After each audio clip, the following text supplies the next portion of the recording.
Gurur Brahma, Gurur Vishnu, Gurur Devo Maheshwara, Guru Sakshat Param Brahma, Tasmai Shri Gurave Namaha. Tasmai Shri Gurave Namaha. Sadashivasamarambham Shankaracharya Madhyamam Asmadacharya Paryantam Vande Guru Parampara.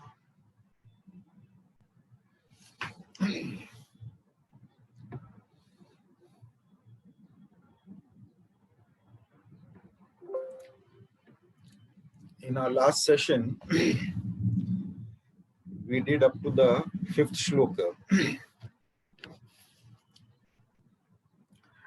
Nashosha plosha vikleda chedaschinabhaso mama satyairapyanilagnyambha shastrai kimutakalpitai. In the 4th shloka, when it was discussed that we are imperishable. So how are we imperishable? So what is the proof? So in the 4th shloka it was said that na swata pratyabhijnanat niranshatvat nacha anyatah nacha ashraya vinashat me vinasha syat anashrayat. So I cannot be destroyed by myself. And what is the proof for that? Because of continuous memory. I have continuous memory of all the stages of my life, right from my childhood, then the teenage years, youth, middle age, old age, and so on. Plus, I have the memory of all the 3 states of consciousness: waking state, dream state, and deep sleep state of experiences. So that also I have my memory of. And then there are some freaks of nature who have the memory of their past birth also. So if this is not convincing, scientifically studied cases of those who could recollect their past birth life, and that has been proven beyond a shadow of doubt, and they remember it very well, their past life, and they are convinced that they can't be the body because they have the memory of their past life and that body perished. And now they have this body. So with the destruction of the body, they don't perish. Their memory is continuous of their existence. So by myself, I cannot perish. Then I cannot perish by someone else. For the body, someone can murder this body also. It can be killed, a limb can be broken and things like that. But because I, the pure self, the pure consciousness is of the nature of consciousness, it is partless, niranshatvat. So therefore, there is no question of any destruction. That which has got part is subject to modification and destruction. That which is partless has got no modification and no destruction at all. Space is partless. So similarly, pure consciousness has got no parts, no modification, and therefore no destruction. Then anything that has got a support, adhara, so that is again subject to destruction. If that support is removed, withdrawal of that support will take away, will destroy that thing if it is resting on that. So for example, the illusion of a snake is on the substratum of the rope. If the rope is removed, the illusion of snake will also disappear. The body, the support of the body is food and drink. If food and drink is not given to the body, then the body will perish. So this is the adhara. So if the adhara is removed, the body will perish. And my existence doesn't depend on the body. So the existence of the self, the pure self, doesn't depend on the body. The presence or absence of body doesn't affect its existence. It is continuous existence. So therefore, I never perish. We have seen that the pot can be destroyed, but the pot space, nothing happens to the pot space. So therefore, these 3 ways of destruction is not possible. Then further, this thought is further taken up, whether this destruction is possible by other means. Now here it is by the own self, by our own self, or by someone else, or by removing the support on which this is existing. So I cannot be destroyed by myself because of the continuous memory. Then nothing else can destroy me because I am partless. And finally, I do not depend on anything else for my existence.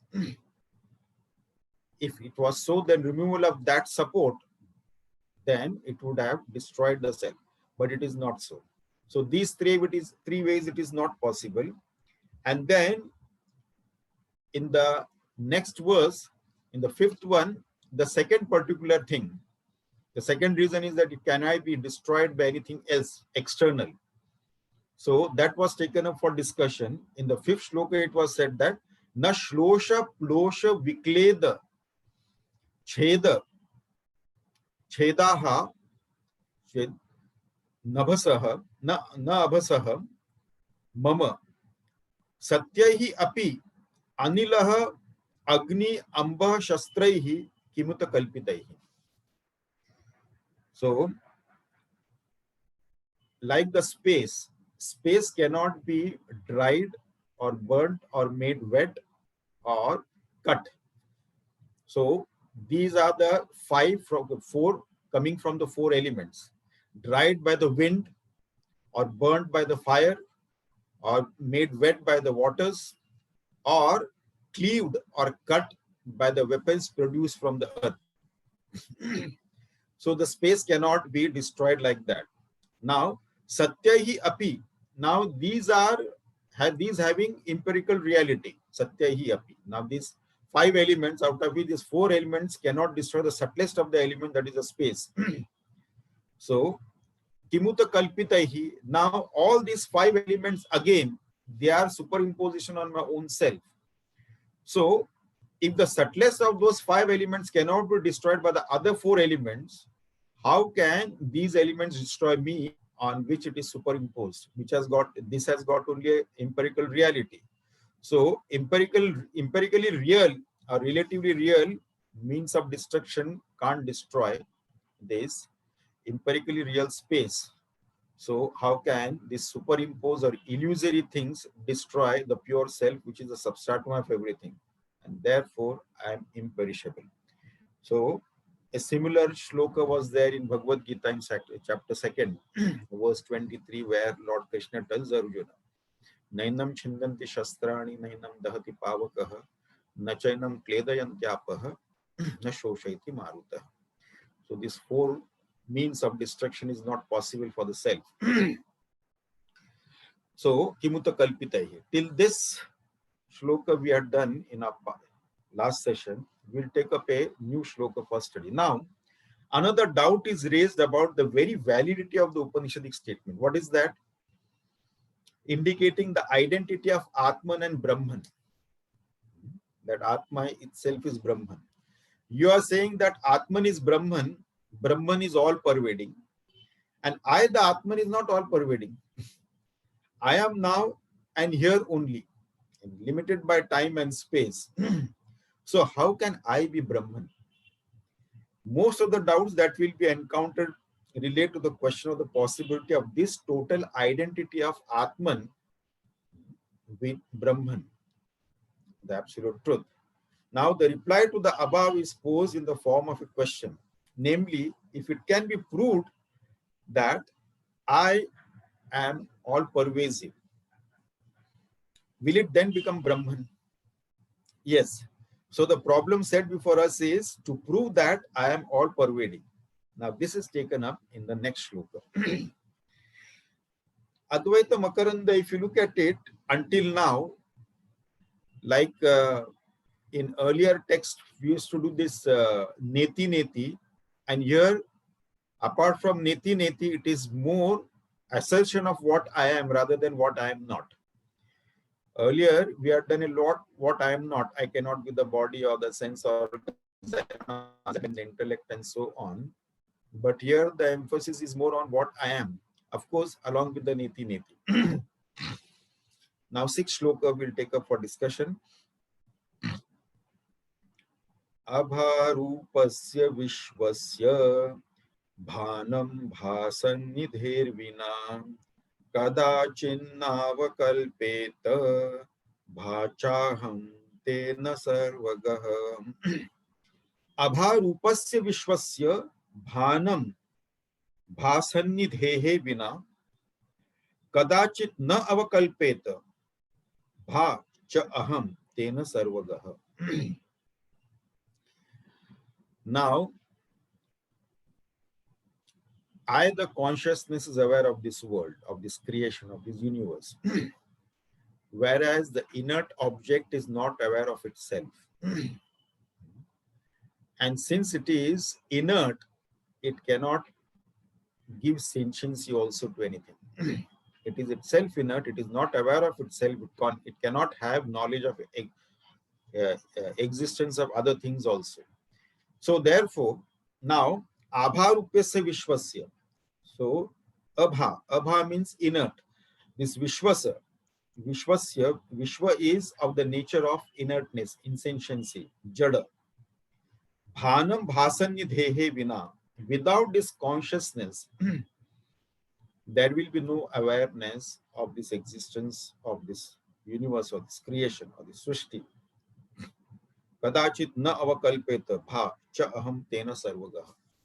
Now, without the sentiency or consciousness, it is not possible to have the existence of this creation. We will not be having an awareness of that. So, I, the consciousness, am self-illumined. The world around me, the creation around me can be known only through consciousness. Because consciousness is all pervading. Therefore, it shines everywhere, it illumines everything. Now, the thing is that in whichever corner of the universe, if a thing is known, there the consciousness has to be. Without the presence of consciousness, that thing cannot be known. Even if a distant star is known, so for that, the awareness of consciousness has to be there. Now you see, the all-pervasive nature of Brahman and the pure self is being discussed now. How Lakshmidhar Kavi is coming to that point. If we have to know, the consciousness has to be there. Existence of anything can be known only with the help of consciousness. Without consciousness, nothing can be known. If any remote part of this universe is known, it is known only through consciousness. Now here, an example is taken. The simple example, of course, we have used this example many times, but we'll see the same example with a different perspective, in a different light. Now, a bulb glows only in the presence of electricity. Without electricity, the bulb cannot glow. Now, I am this electricity, because of which the bulb glows. Now, electricity is everywhere. Wherever a bulb is plugged into a live circuit, it will glow. It will give light. So whichever part of the world a bulb is glowing, whether it is in Antarctic Circle or any part of this world, any remote area of this world, if a bulb is glowing, there the electricity is there. Without electricity, the bulb cannot glow. So electricity is all pervading. Even if the bulb is not plugged in, though the electricity is there. As soon as the bulb is plugged in, the electricity manifests as light in the bulb. Bulb itself is inert. It cannot do anything. It can't shine on its own without the support of electricity. So we can say that electricity is all pervading in the universe, in this world. And wherever the live circuit is there, you plug in and the light comes. So this, wherever electrical gadgets are there, electricity is also there. Wherever the awareness of external inert objects are there, the consciousness is there. So therefore, this consciousness is all pervading. The problem is what? We feel limited because of the upadhi, the conditioning of the body, mind, intellect, equipment, which is limited. Limited by space, limited by time, limited by causation. So, for example, the pot space feels it is limited by the pot wall. The moment the pot wall is destroyed or pot wall is overlooked, the conditioning of the pot wall, the upadhi, pot wall is the upadhi. So because of the upadhi conditioning of the body, mind, intellect, equipment, we feel limited. And moment the pot wall is overlooked, the space within the pot and space outside is the same, all pervasive. But if the space identifies with the pot wall, it will feel limited. This is what it is. When the self identifies with the limited, finite body, mind, intellect, equipment, it feels limited, that I am limited, I am not all pervasive, I am limited by the body. I am limited by the space occupied by the body. So, moment it transcends the identity with that, moment the pot space transcends its identity with the limited conditioning of the pot wall, then it identifies with the total space, all pervading. So it discovers its nature of being all pervasive. So this all pervasiveness of space, this is what it is. Space is where, now space is all pervading, we say it is the subtlest of all the five elements. And where is the space? Space is in our mind. Chidakash is more pervasive than the external space. So space is in the mind and mind is in the consciousness. So where is this everywhere? This everywhere is within our consciousness. It is within ourselves. So again, it is wrong to say that I am everywhere. This so-called everywhere is within me. Now, where is the dream world? Dream world is within our consciousness or somewhere outside us. It is within our consciousness. But then we may ask a question that I saw the dream world was there, but I'm not too sure whether I was there or not in that dream. The thing is that everything is within us because it's all pervasive nature. As the entire dream world, where was it projected? In the space of consciousness. The only difference is that between the dream world and the waking world is that it is seen outside the body. This is seen within the body, within our own mind, and that is seen outside. And therefore, there is a notion that we are limited and this is outside. Why we feel it outside? Because of our identity with the body, mind, and intellect equipment. And as long as we are identified with this and we see the world with Charma Chakshu is the Golaka or these eyes through which we are seeing, because these eyes have got limitations. Because of the limitations of these eyes, we see this world and then we find that we are one of the beings in this entire universe, and there are so many things and beings around, millions and millions of them, and they are all overwhelming to us. So that is because of the finitude that we feel. So actually, because of the identity with the wrong conditionings of body, mind, intellect, equipment, we feel ourselves limited by space, time, object, and position. So, and actually this space, time, and objects, they are also having only a relative reality. They don't have an absolute reality. Had they had an absolute reality, then this Brahman would have been dual, not non-dual. So they don't have an absolute reality, space, time, and object. They have a relative reality only.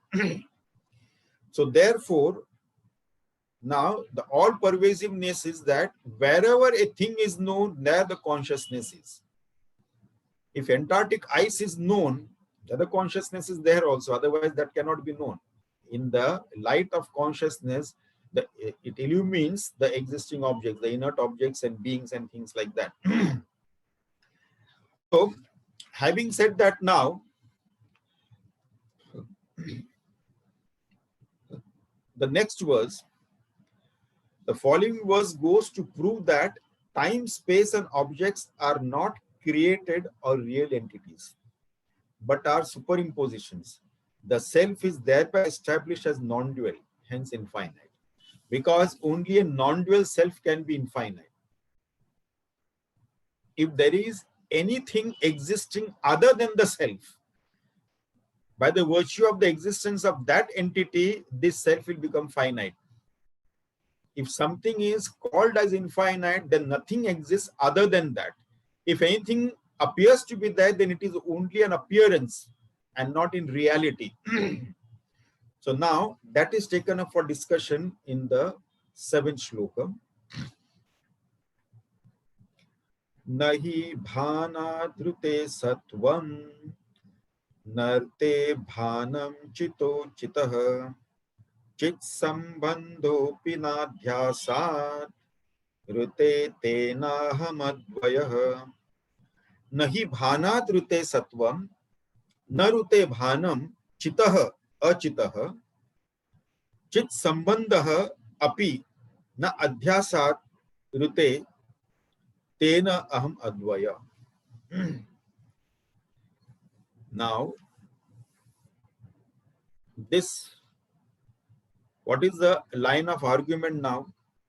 Line of tarka is that if this creation is from Brahman, then it should be real, isn't it? Because Brahman is real, and the creation has to be real. It is real and not an illusion. So how can Brahman be Advaita? It is absolute truth Brahman. If the creation has come from this Brahman, then it has to be real, not illusion. If it is so, if it is real, then how can Brahman be non-dual? Because the presence of this creation. Now, as ornaments can't exist without gold, therefore, ornaments are only an appearance. Gold is the reality. This is the old example that is often quoted. It is only an appearance. So, gold is the reality. So also, Brahman is non-dual. And anything apart from, because Brahman is of the nature of existence, anything apart from Brahman is non-existent. Anything other than Brahman is non-existent, because it is of the nature of absolute existence. Other than that, or anything apart from that, will be non-existent. So, and if it still appears, anything other than Brahman, it still appears to us. The whole world appears to us. The inert, the sentient and the insentient, all the beings appear to us, all the things are there in that. So that appearance is there. So if it is there, then it is only an appearance, it is a superimposition. It has got an empirical reality, but not an absolute reality. So this duality exists where there is Jada Chetan Bheda, that is, inert, sentient difference is there. Sentient, insentient difference is there. There the duality exists. Experiencer, experienced difference is there. There the duality exists. So this is what it is. Now, the object is known when there is a contact between the consciousness and object that is seen. Object is known. Now, can that contact be real? This is another issue. For an object to be known, it has to be illumined by consciousness, by awareness. Then only that object will be known. There has to be a contact between the consciousness and that inert object. Now, is this such a contact possible? Now that has to be ascertained. Now, if you look at it, if you analyze this further, an insentient object and consciousness, they are of diametrically opposite nature. If they are diametrically opposite nature, their existence together is not possible. Their simultaneous existence together is not possible. By simultaneously, light and darkness cannot exist together simultaneously. Either there is light or there is darkness. Darkness is simply absence of light. If light is there, then there cannot be the darkness. If darkness is there, there is an absence of light. So both cannot be simultaneously together. Here on the left is the light, the right is the darkness. Immediately next to it is the darkness is sitting there next to the light. It is not possible. So like darkness once complained to the Creator that this sun is after my destruction. He is out to destroy me. So when the darkness complained to the creator that sun is out to destroy me, so the creator said, I'll have a word with you. So he told the sun, why are you out to destroy that darkness? The sun very innocently said, who is this darkness? I don't even know this entity. How can I destroy something or someone whom I don't even know? Because wherever the sun is, the darkness cannot be. So therefore, there cannot be a relationship or a contact between the two, diametrically opposite thing. So therefore, the first thing is that for the object to be known, there has to be contact between consciousness and the object. Such a contact is impossible because this is the first reason. They are of diametrically opposite nature. As light and darkness cannot exist together, consciousness and inertness, they cannot exist together like that. Second reason is that why such a contact is not possible is that they don't have the same degree of reality. You see, the same degree of reality. For example, dream state of consciousness is different from the waking state of consciousness. That degree of reality is different. An object in the dream state can have a relationship with another object of the dream state, but it cannot have a relationship with an object in the waking state. They are different because they two belong to their different degrees of reality. And consciousness is other than the dream and the waking state. In fact, it illumines both the dream and the waking state and other than that. And therefore, the objects in the dream and the waking state, it cannot have a relationship with consciousness because it is separate from this. It illumines that. So that contact is also not possible because it has got a different degree of reality. Two things of the same reality can have a relationship, but two entities of different realities cannot have a relationship. A thing from the dream state cannot have a relationship with a thing from the waking state. So similarly, consciousness and inertness, essentially, they cannot have a relationship like that. Similarly, consciousness is formless. If the consciousness is formless, then what happens is that it cannot have a relationship with that which has got a form. Formlessness means there is no limitation. Form means there is a limitation of space. Not only space, but time also. Anything that has got a form is created in time and limited by space and limited by other objects also. So therefore, it is a limited entity. So, but consciousness is formless. A formless entity cannot have relationship with an entity that has got a form. So again, this is not possible. This contact is not possible. Then consciousness is of the nature of existence. Sat Swarupa, it is of the nature of existence. So there cannot be, without which nothing can exist. And there cannot be any relationship between consciousness and non-existent objects. Since consciousness and the inert objects seem to have now, in reality, for us, from our standpoint, we see that consciousness and the inert objects seem to have some kind of relationship because we see the inert objects, we deal with that. Then if this insentient object and consciousness seems to have some kind of relationship, then what does it say? Then it means that it must be a superimposition. So substratum and superimposition can't have that cause-effect relationship, the substratum and the superimposition.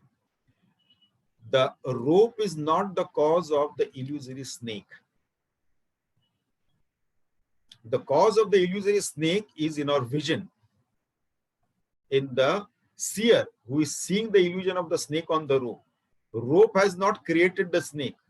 Rope is not the cause of the snake. It is the fault in the vision of the seer, the one who is seeing at the rope and seeing a snake there instead of the rope.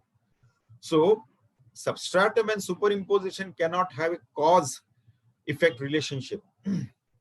Nor is that superimposed snake the quality of the rope. You see, quality or the part of the rope. So that relationship also is not there. So this is not possible.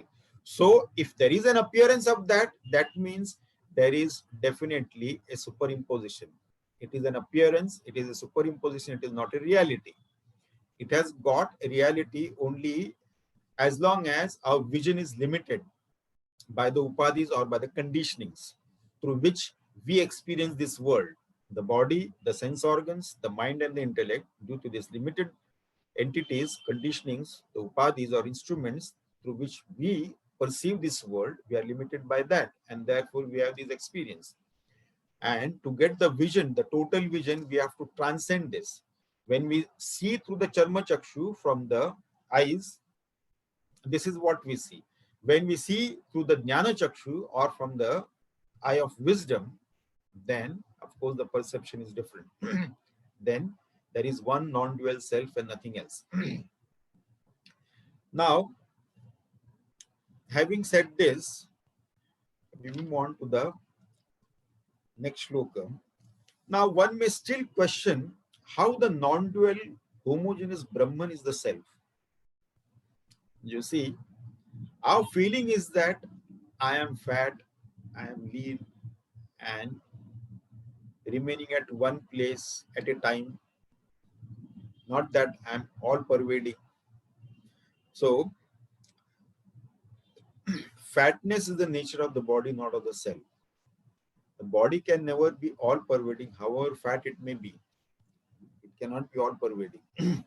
So, due to our wrong identification, we experience the limitation, the finitude. Now, the following verse shows us how to shift our identification and realize I am not the body, senses, pranas, mind, and the intellect. Of course, we have done this exercise several times, but it is good to revise always because we tend to forget also. So, this will be a good revision. 8th shloka.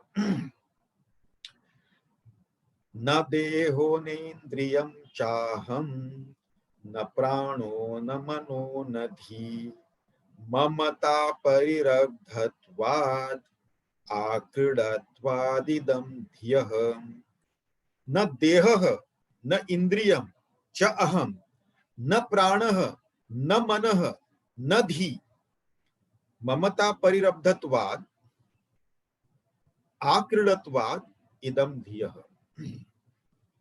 So, I am not the body, na deha, na indriya, I am not the sense organs. Cha aham, na pranaha, I am not the vital air, pranamaya kosha, na manaha, na manomaya kosha, nor manomaya kosha, na dhi, nor vijnanamaya kosha or the intellect. Mamata parirabdhatvat, akridatvat idam, dhyah. So, these are all belonging to the my thought or this thought, idam vritti, aham, mama vritti and idam vritti. So, knower is different from the known. Drashta drishya bheda, jnata jneya bheda. Knower is different from the known. So, whatever is known by me can't be I. Whatever is owned by me, whatever I claim as mine cannot be I. This is the very first reason why I can't be the body. This we have seen so many times. So now everybody is expert in the 14 reasons why I cannot be the body. I'll just quickly go through that as a reminder. So now here it is said that mamata parirabdhatvat.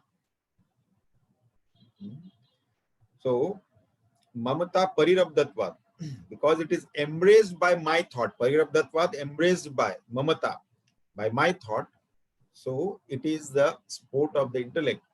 So this my thought, whatever I claim as mine cannot be I. This is the first reason we saw that why I cannot be this body. Body, mind, intellect, everything I claim as mine. So whatever is mine, anything that is within the purview of mama vritti, mine, that cannot be I. Anything that is of the idam vritti also cannot be I. So the entire world, apart from that which I call as mine, even that also belongs to idam vritti only. This body, this is idam vritti, and my body, that is mama vritti, that is mine. So all that is within the purview of mama vritti and idam vritti cannot be I. So the body cannot be I. And the same reasons will go. Body cannot be I because I claim it as mine. The body, the sense organs, the mind, the pranas, the intellect, and so on, I claim it as mine. Their contents are also not mine. The contents of the mind, nor the contents of the intellect are mine. The thoughts come and go, the emotions, feelings, and sentiments come and go. The pranas flow. They may increase the speed or slow down or whatever it is. They come and go. I'm the observer. And the body, the sense organs, it goes and undergoes modification. The body undergoes modification. So I call them as mine. I cannot be these. So I'm not this, nor indriya cha aham. So whatever is mine cannot be I. The body parts, they can be changed, they can be removed. So therefore, and the existence continuous. I'm not dependent upon those. So it goes on like that. And then we have seen that there are trillions and trillions of germs in the body who claim this body to be their own, their home. Not only that, their world. They have not known any other world than this. They are born there, they grow there, they live there, they die there. It is their world. It is their abode, their world. There are so many claimants to this body. And then we claim it as mine. It is not possible. Plus, we do not have I thought in the food that creates this body. This body is made up of 100% food. Right from the seeds that was produced in the parents after the food eaten by them, and until the conception and delivery, and after the baby is delivered, it is sustained on the food eaten by the mother. And once it grows the teeth, then it starts eating the food, 100% food. But we do not have I thought when the food comes in front of us. There is no difference between this body and that food, because that food itself is this 100%. The body is 100% food, only that food. We do not have I thought in that. How can I have I thought in the body when I cannot have I thought in that food? Then, of course, the Jada Chetan Bheda is that body is insentient, I am sentient, I am the knower of the body. Then, of course, the Drashta Drishya Bheda is there. Jada Chetan Bheda, just the seer seen difference is there. Whatever is seen, Yad Drishyam Tad Jadam, that is inert also, and I cannot be that because I am of the nature of consciousness. Now, slowly it goes like this. And then this body has got parts. It has got Swagata Bheda. Not only Sajatiya and Vijatiya Bheda, but this body itself has got Swagata Bheda. It is subject to modification. Different types of modification it undergoes. So therefore, I have got no parts. This is subject to modification, and many of these modifications are known to me. I have to be other than the body. Similarly, that which is subject to, which has got parts, I have got no parts. Swagata Bheda is there. Then that which is subject to modification. So therefore, I am not subject to modification because I am the knower of the modification. And then further is that the result of this modification is death. Finally is death. And therefore, and then there is, for some people, they have got a memory of the past birth. And therefore, they are very sure, very much sure that they are not the body. So this is the 9th reason that why we cannot be the body. And then the 10th reason comes that I exist through all the 3 planes of consciousness. The body has got only presence in the waking plane of consciousness. It is not available in the dream or deep sleep state. So like that it goes. And then the body undergoes changes. I am the knower of changes. To be the knower of changes, I have to be outside the field of change. I cannot be the part of the body. I cannot be the body and know the changes and the transformation. So I have to be other than that. Therefore, I cannot be the body. And I'm not subject to destruction, transformation, because the body is subject to transformation and destruction. It is subject to transformation only, not exactly destruction, because it transforms into some other forms. But I'm not even subject to transformation because I know the transformation taking place continuously. Therefore, I cannot be the body. I'm the knower of the transformation. And then the knower of transformation also has to be outside the field of transformation. Then finally, we come to the knower-known difference.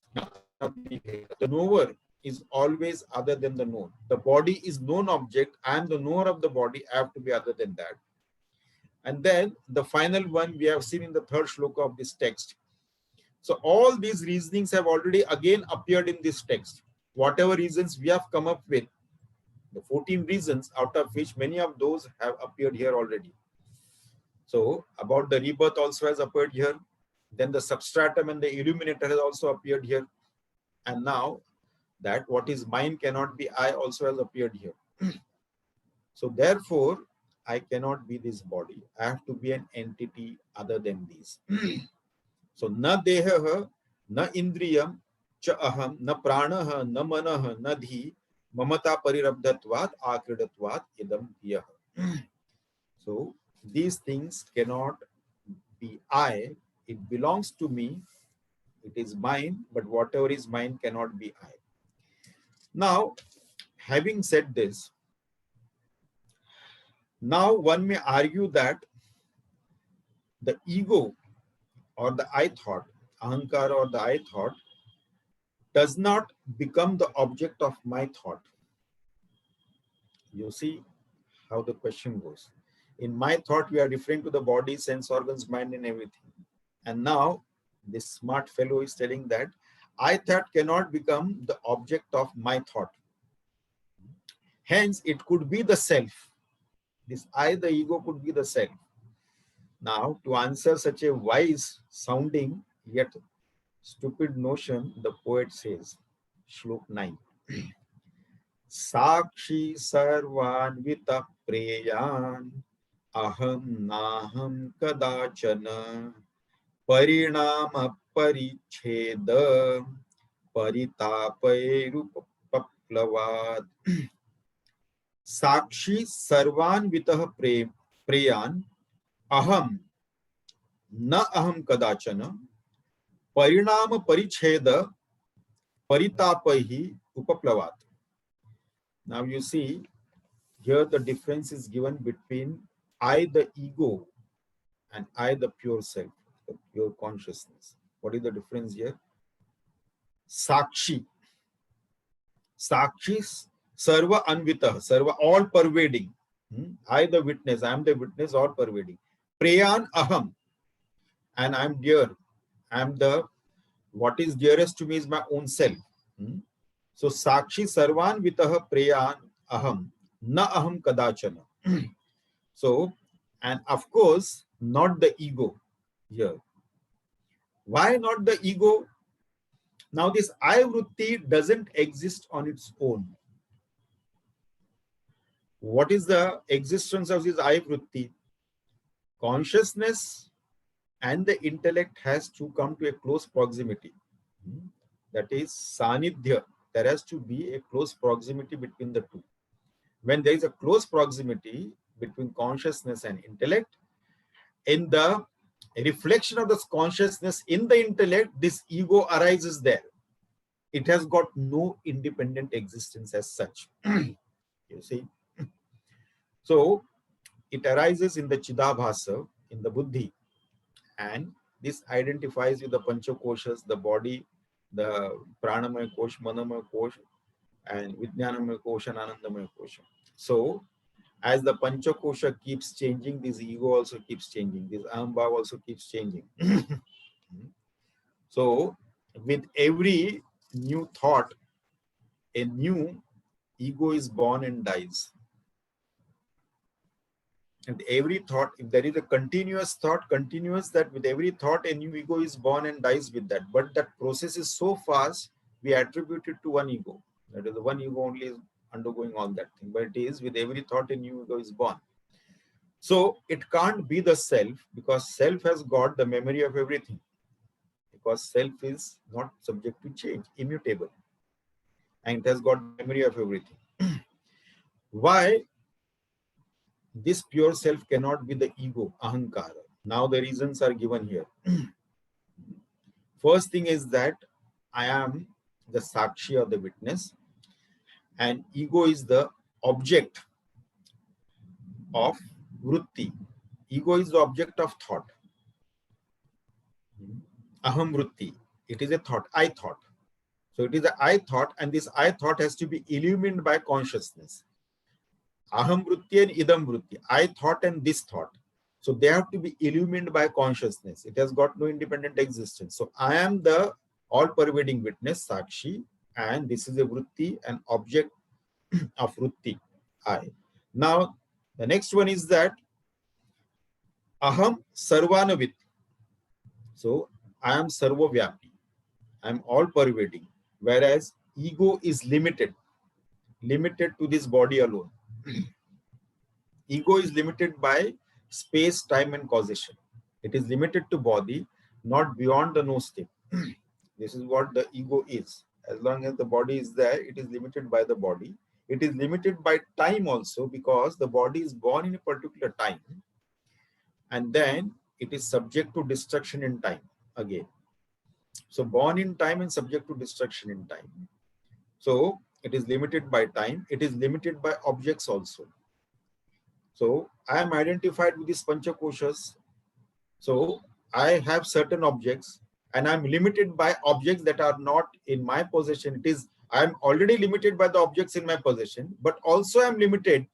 My status is limited by objects in someone else's possession also. Somebody has got a palatial house and it limits my status also. I may have a small kutia and somebody is having a palatial house. So that also limits my status. So I as an ego feel limited there. So here, because of the upadhi, I am limited. Then I am Ananda Swarupa, whereas this ego is Sukhi Dukhi. Every moment it is Sukhi Dukhi. Moreover, it is Sukhi Dukhi, Parinama, Paricheda, Paritapai. See, Parinama, Paricheda, Paritapai. It is subject to modification. Now, ego is identified with the Panchakoshas and Panchakoshas are subject to modification. And therefore, the ego feels that it is undergoing this modification. Parinama, Paricheda, and it is limited by time, space, and causation. And then affliction, it is also limited by the affliction. Sukhi Dukhi is. So, what are the afflictions that it is limited by? Tritapa. The afflictions that come from unknown sources. That is called as Adi Daivik Tapa, coming from unknown sources. Or like volcano, a cyclone, an earthquake, tsunami, and things like that. So, Adi Daivik Tapa. Then Adi Bhautik Tapa. The things and beings around me also trouble me. That is Adi Bhautik Tapa. Then Adhyatmik Tapa. Adhyatmik Tapa is my body and mind also troubles me. So that comes from within me. My mood keeps on changing. Anxiety, tension, stress, panic attack, depression, frustration, and so on. And plus the body with aches and pains and things like that. So this is Adhyatmik Tapa. That comes from within. So Parinama, Paricheda, Paritapaihi, Upaplavat, because of this. So I am Sukhi Dukhi, whereas Atma is Ananda Swarupa, Paramananda Swarupa.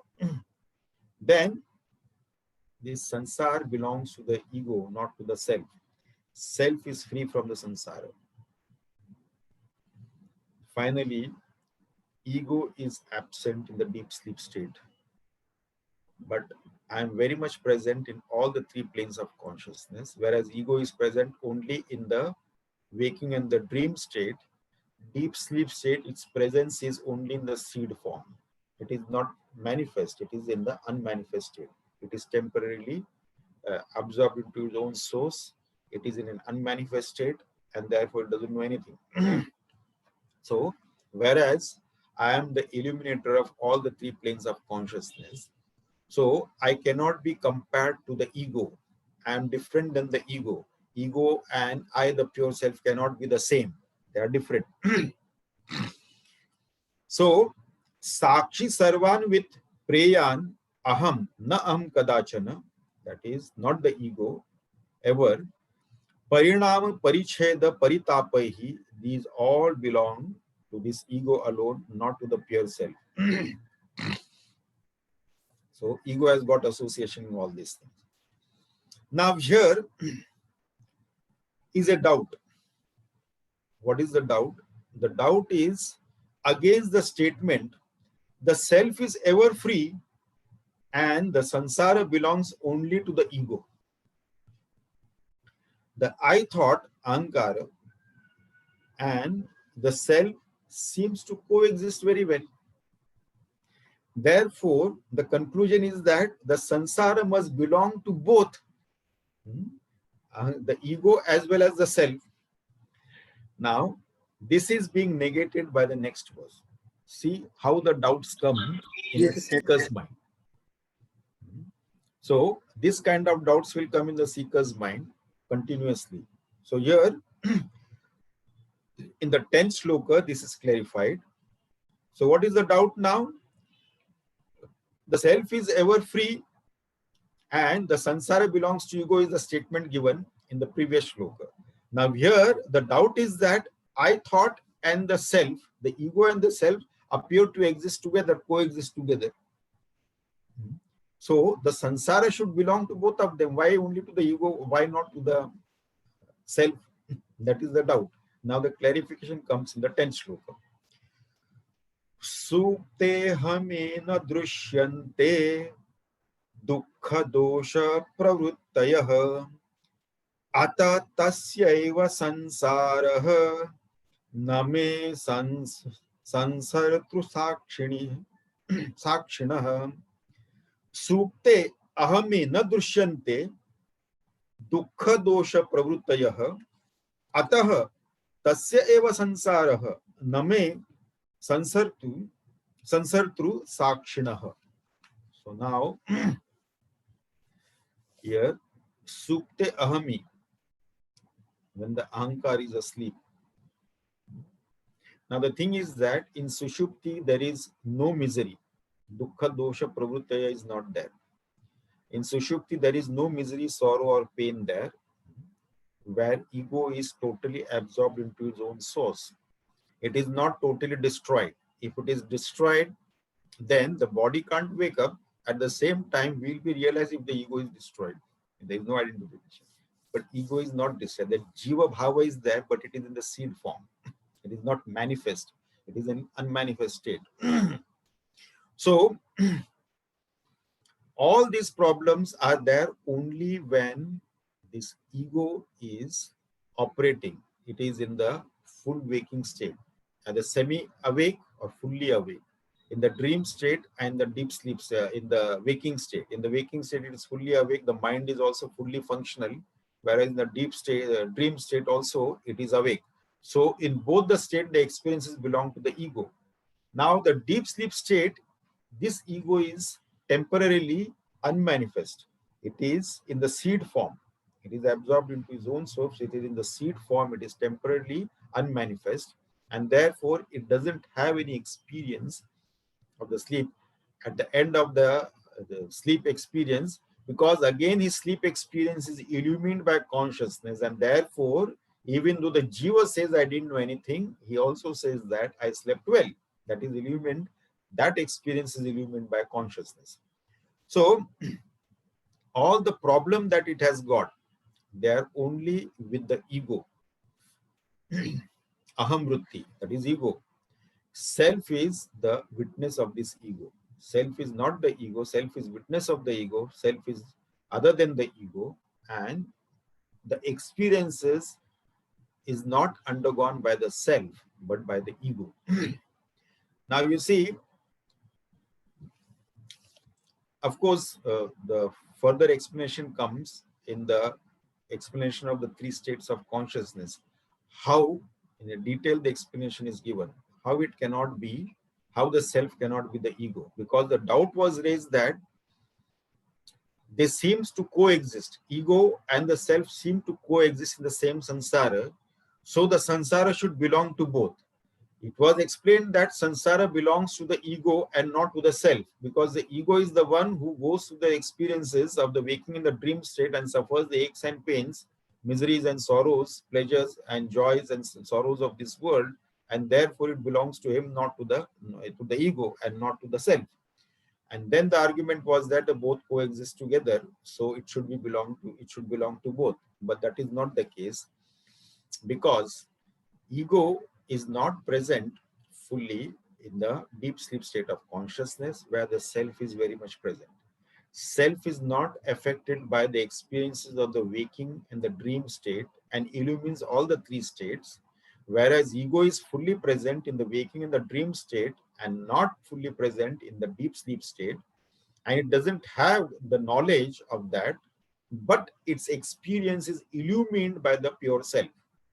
So it has to be different from that, and the experiences of this waking and the dream state should belong exclusively to the ego, because in the deep sleep state, the self is awake, the consciousness is very much there illumining that, but that self is not affected by the sorrows and pains of the waking and the dream state.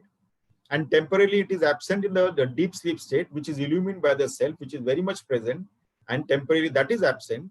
And now what happens is that when the ego wakes up in the waking state and the dream state, and again that ego undergoes the experiences, whereas this was the pure self was there in all the three states, and yet it has not affected it. It is there in the deep sleep state where the ego is absent, but the self is there. So therefore, we come to the conclusion that these experiences of the waking and the dream state should belong to the ego and not to the self. Though the self is very much present in the deep sleep state, it is absent. The ego is absent there temporarily. So it belongs to that and not to the pure self. Now we have to shift the focus. It started from the earlier shloka, how to shift the focus, that how I cannot be the body, mind, intellect, equipment, that which comes in the purview of the mama vritti, embraced by the my thought and this thought, idam thought. So idam vritti and mama vritti. So these two are the vrittis because of which everything comes under that purview, including the body, mind, intellect, equipment, everything comes in that. So now slowly we are removing ourselves from that, coming to the ego. Now this is a subtler aspect, the ego and the self. Once we get this thing clearly in our head, then it will be easy to follow further. Now here, it may be argued that since the ego or ahankara is not there in the deep sleep, this state cannot belong to it. You see the argument now. So this it cannot belong to ego. So only the waking and the dream state can belong to ego. Since it is not there, it can't belong to the ego. This is the argument given here. This state cannot belong to it. It must belong to the witnessing self. You see the line of argument that is taking place here. All the three states of experience must have a common locus, since they are remembered by a single entity. Since the self is ever present, even the waking and the dream state must belong to the self and not to the ego. This is the line of argument now. Now, this poet, the poet Lakshmidhar Kavi, answers in the next shloka, that is in the 11th shloka. This will take up for discussion in our next session. Now, if anybody has got any questions on the topic we have covered, we'll take up that now.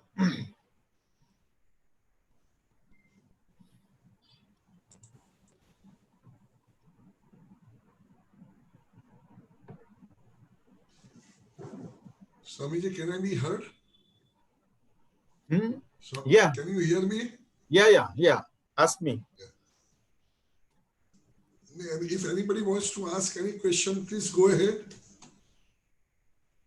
Whatever topic we have covered 5 shlok today.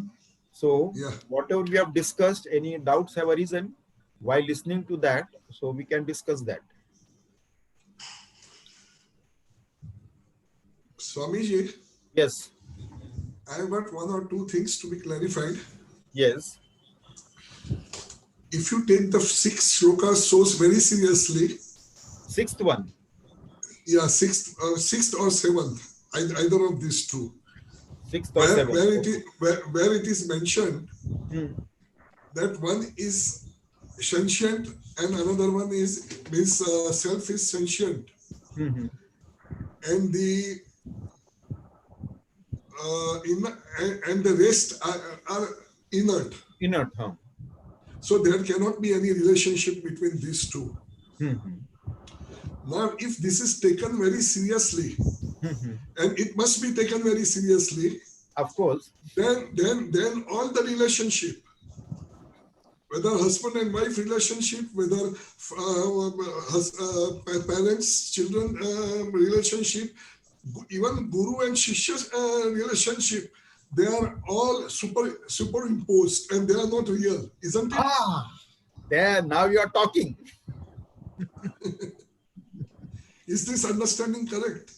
Yes, of course, that is there, because that is what happens in realization. In realization, then the guru and disciple also becomes one. You see, as long as realization is not there, then these relationships are there. When realization happens, there is no difference between guru and disciple. They become one. You see, because then only the difference is of the upadhi. Now, the disciple has realized the self, so he has transcended the identification with the conditioning called the Panchakoshas. So he is one with his guru, they are one together.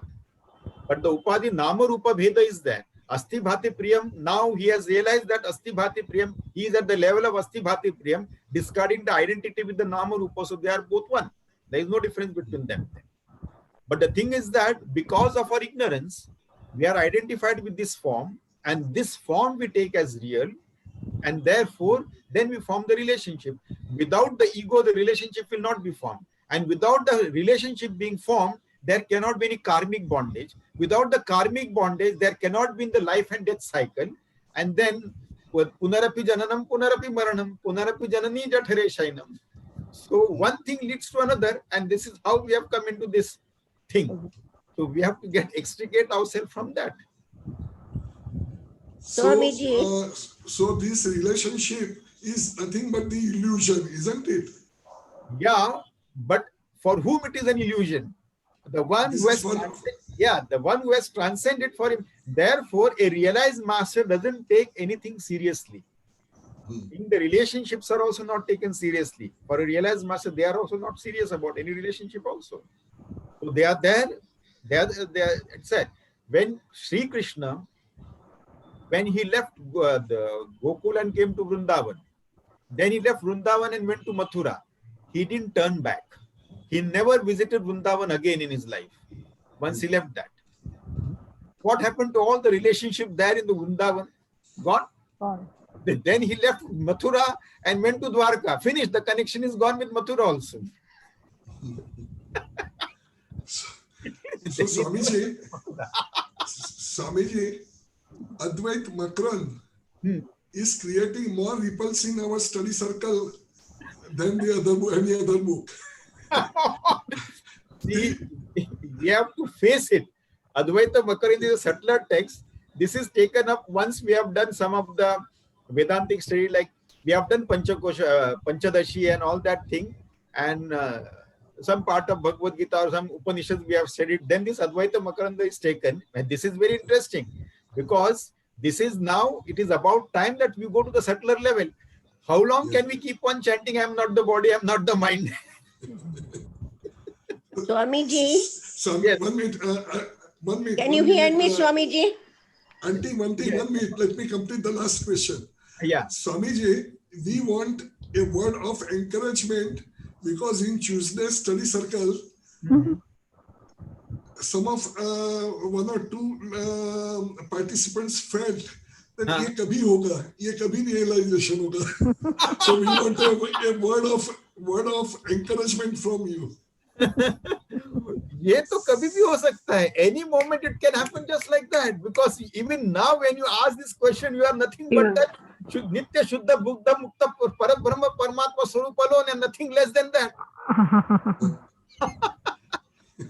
It can happen to anyone at any moment.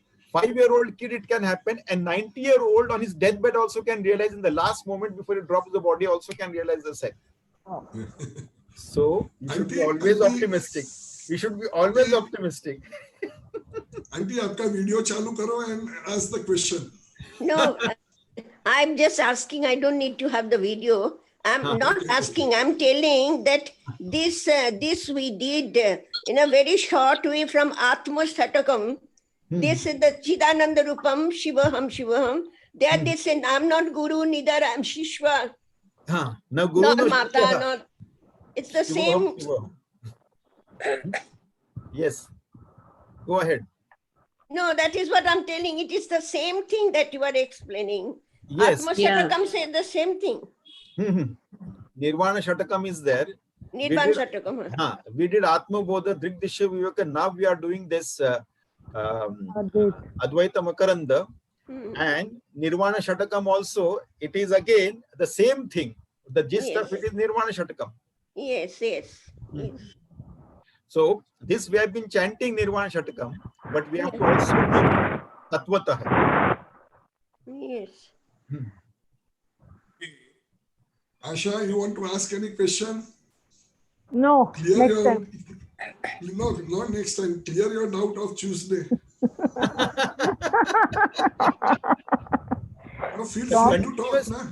There has to be a continuous mananam should be there. Once Shravanam is done, then mananam has to be there and nididhyasana has to be there to make this knowledge firm. We have to be fully established in this knowledge. Throughout the day also, something that we have heard should go on in our head continuously. You see, that is how we get insight into this continuously. So then this knowledge will become ours.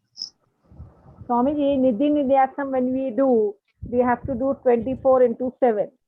And which is, that is what we are not, that is what I am not able to do it.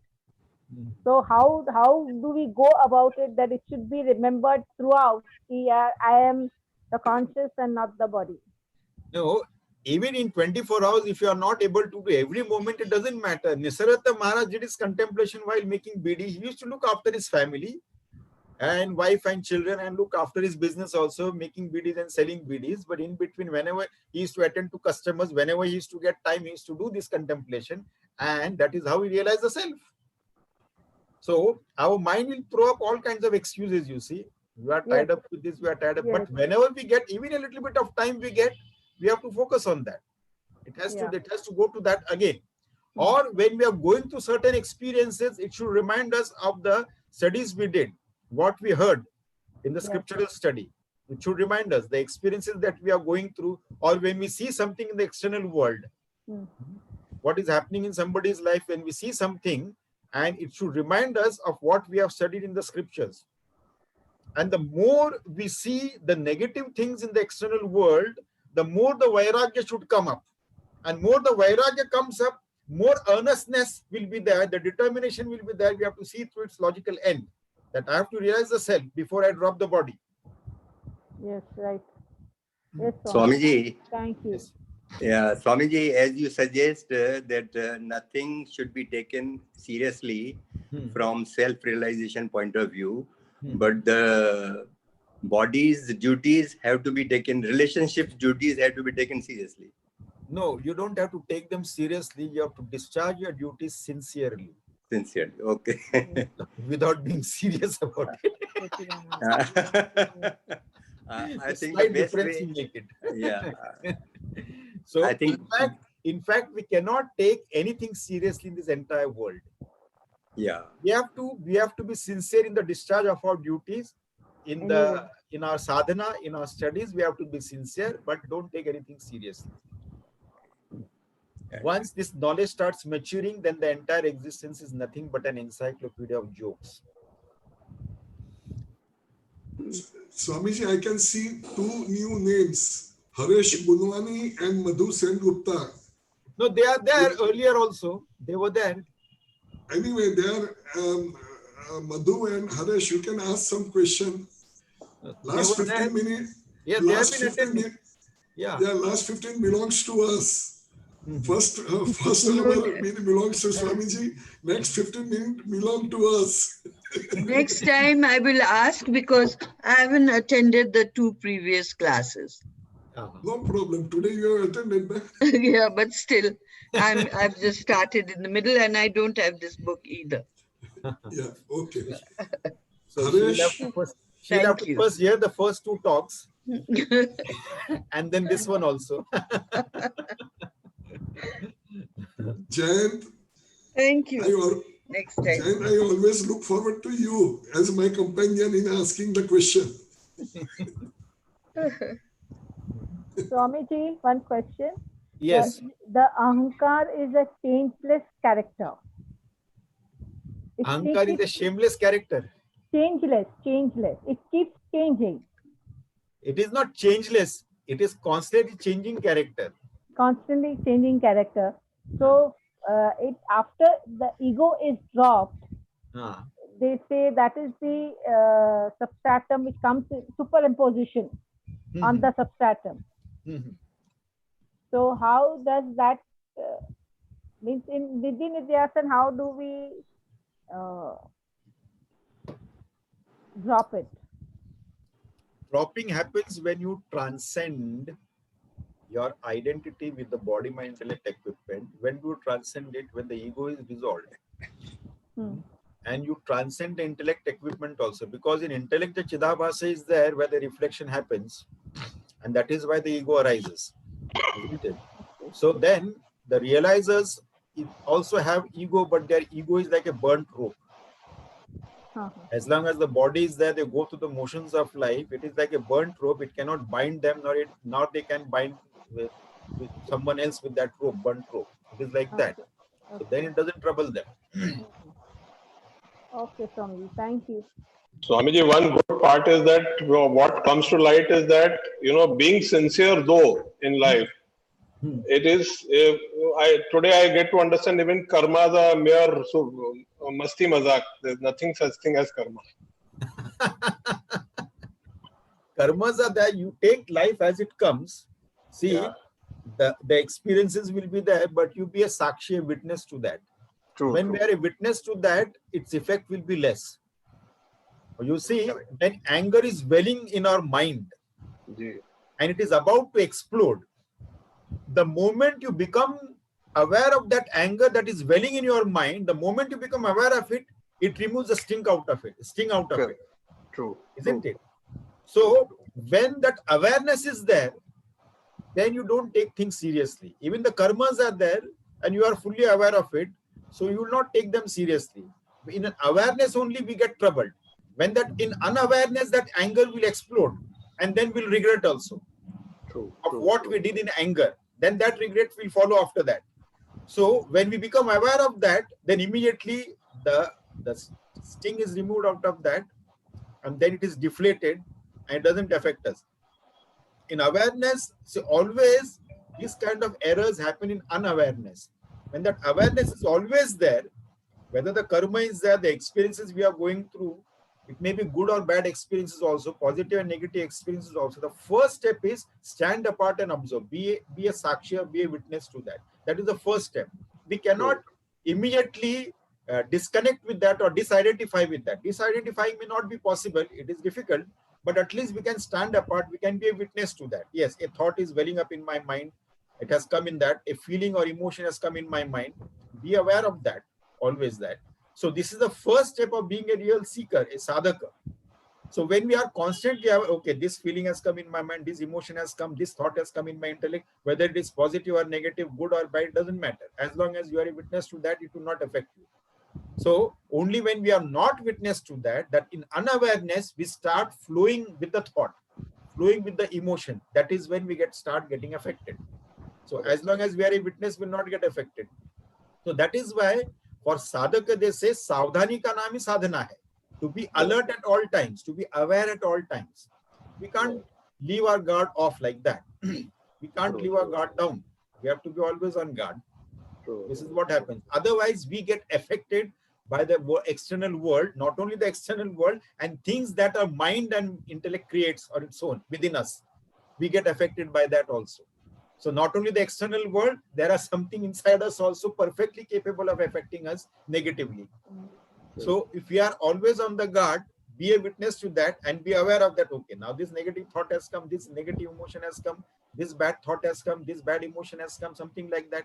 When we are aware of it, it will remove the sting out of it. Then there will be no problem. We can deal with that. But when that unawareness comes, that is when we start getting affected. And then the other emotions will follow with that. Correct. Because of the awareness, we are able to respond and rather than react. So there is no problem in acting, but there is, like Gurudev used to say, there is all the sin in reacting. So we have to act rather than react. We have to respond or act. That is how it should be. True. Absolutely true. Bhagaiji, we are seeing you after a long time. Any question, Bhagaiji?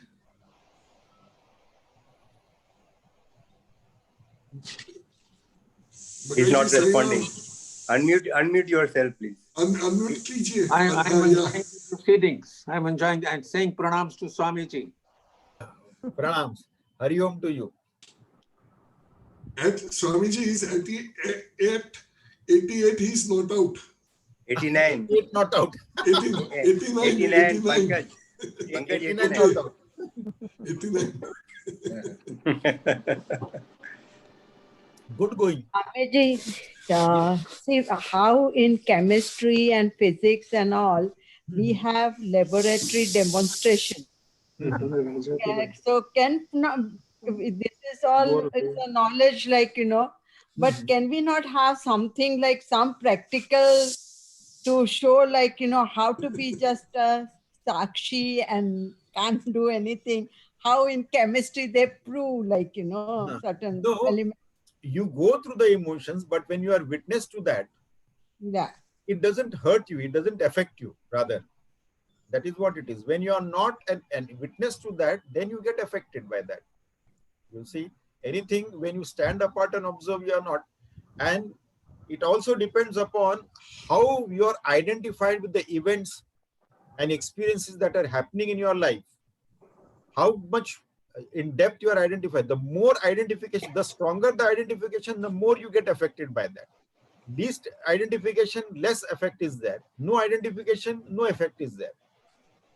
You see, that is also there. How strongly we are identified with something. So these events and experiences will affect us that way. So it is very important. Yeah, it is very important to be a witness as well as how strongly we are identified with some things and beings around us. That also affects us badly. Sorry, but if we don't show our emotional, people will feel like you are shameless or you don't have any feeling like that. It will be. So how to, you see, all the great sages, saints and masters, they had pure unconditional love for the entire existence. At the same time, they were not attached to anything or being in this world. They had compassion for everything because they saw the entire existence as an extension of their own existence. The entire creation is an existence of their extension of their own existence. And they have pure unconditional love for everyone. They had compassion, but they were not attached to anything or being. You see? So you can have pure unconditional love without being attached. But in a Tuesday study circle, I was asking Pankaj Bhai that only one mosquito, he comes and he bites, and we go to kill. How to control our emotion and how to see God in that small mosquito. Consciousness is manifesting we to that feel also. like, we want to kill it. That moment you don't think, I be a witness, I just stand and allow it to bite me like, so that is like, these small things also matters so much in the life. Yeah, that is good that you are aware of these small matters also. A mosquito is there. So what is the best thing? That mosquito, no, the best thing is that this mosquito should not come at all. So, Swami, that's what I told her. And just encase it into a small vessel and put it outside the window and tell bye-bye. Have a nice day. Put Odomos. Put Odomos in, that's it. He won't come near you. So the thing that's is, why, like, this thing. It should not. I can't tell mosquito go and bite Yogi Bhai instead of me. I can't. So that otherwise you put mosquito repellent. Simple. That's Swamiji, 1 minute. Swamiji, my answer to Hemaben was, if you want to buy, suppose if you buy instinctively, you kill it. Pray for that mosquito that evolves into a higher soul, higher soul, higher consciousness. Now you evolve to a higher form. from mosquito form. But when you do that, you should say Narayana. Take the Lord's name, Idam na mama. It is not mine. Action is also not. Pankaj. Yes, Satanji. Pamela is saying that mosquitoes are our sworn enemies.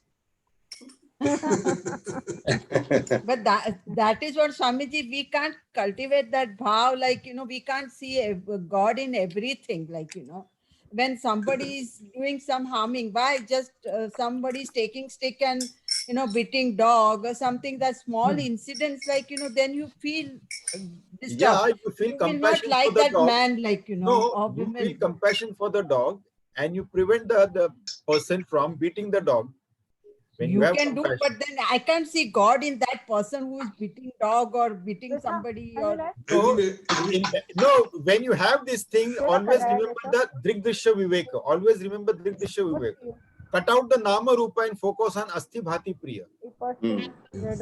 Okay, so the fellow who is beating the dog, his Nama Rupa you cut out, and then you see only Asti Bhati Priya there. The dog who is beaten up, his Nama Rupa is taken off, only Asti Bhati Priya is there. And mosquito's form is taken off, Asti Bhati Priya is there then. Yeah, but then you feel that God can't be like this. What is the Priya part in? God will not come and bite me, like, no. So that's what is mosquito. The form of Rama and Ravana, the name and form are different, but Asti Bhati Priya, Satchidananda, existence, consciousness, bliss is the same. Yes, agreed. Yeah, in all that things. But acts were different, no? Satyamji, we'll discuss that Bhati in the next Tuesday's class. Okay. We are just overshooting the time. Swamiji, can we do Shanti Pat? Okay. Yeah. Okay, we'll conclude it then. Yeah. Thank you, Swamiji. Om Purnamada Purnamidam Purnat Purnamudachyate Purnasya Purnamadaya Purnameva Vashishyate. Om Shanti Shanti Shanti. Hari Om Shri Gurubhyo Namah. Hari Om.